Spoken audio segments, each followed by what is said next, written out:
Here we're going to insert footnotes. So let me zoom in on this text here and we'll just look at a simple example.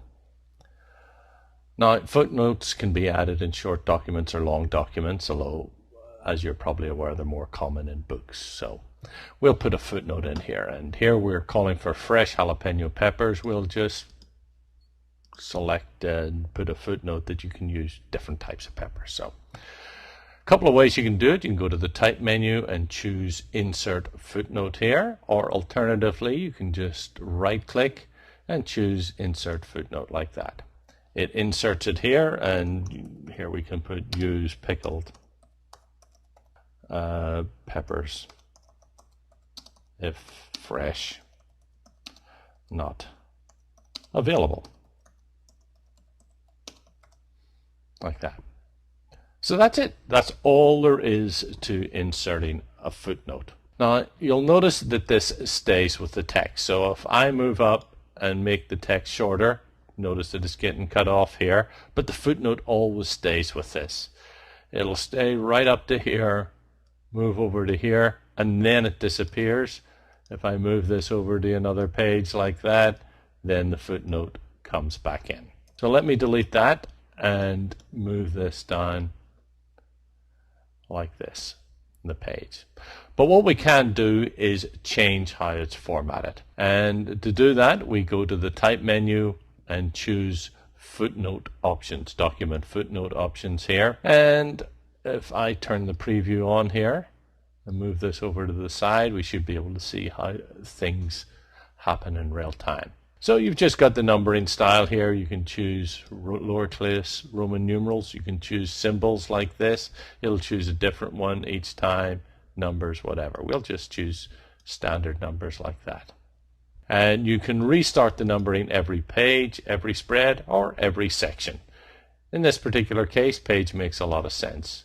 And you can show a suffix, prefix in the footnote reference here. So what's that? If we can do a prefix, and a prefix could be something like a bracket, like that. You can see the bracket going around here, and the suffix could be the close bracket. So you're just putting it around here. And here you've got the choice of showing it in the footnote reference, the footnote text, there it goes in down here, or both, like that. We'll just leave it at both, that's fine. Then we can go into the formatting. Here you can apply subscript, superscript, just normal like that. Superscript works pretty well. And you can choose a character style. If you choose none, then it'll just pick up the character style from the text that's already there. But you could apply a specific character style to your footnote if you wanted to. I'm just going to leave it as it is here. And then you can do the footnote formatting as well. Again, you can choose a style, and as you can see, I have one built in here, but if you don't have one, you could go to new paragraph style as we've done before and just build one on the fly. But I'll just choose the footnote style here, and that makes it very small. So we can just place it like that, and then we could go to layout and change some of the spacing options. It looks like a lot here, but it's basic stuff. Minimum space before the first footnote, and here I'll just type in 0.5 of an inch, and space between footnotes. We only have one footnote here. Let me just put 1 inch there. You can see that that space really jumped up there. If I had 2 inches, it's going to cut off a lot of this text. If I just put 0, then it just has this space here. Let me actually go back here, and so that we can see this, I'm going to turn off this style here. So we'll just put no. We'll just put, let's see what style we can put here that is going to go in. We'll just put the text style here. Yeah, that way at least we'll be able to see some of these options a little bit better than the footnote style that I had in here.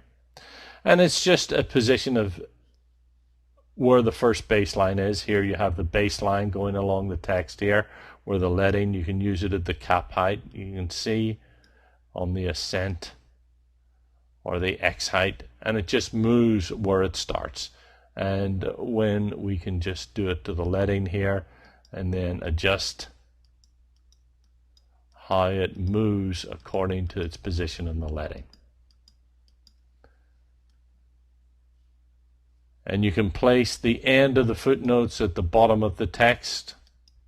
You can split the footnotes. You do want them split. And here, down here, we can choose to put the rule on, rule off, and of course change the length of the rule. And these are basic rule settings that we have seen before.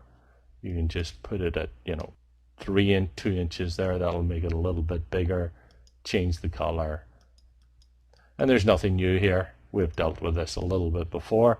And just choose these options. I'm just going to go back here and choose my footnote style the way it was there. Clicking OK. And of course now if I want to edit the footnote style, I can come over to my character styles here, go over to footnote, and got my preview on.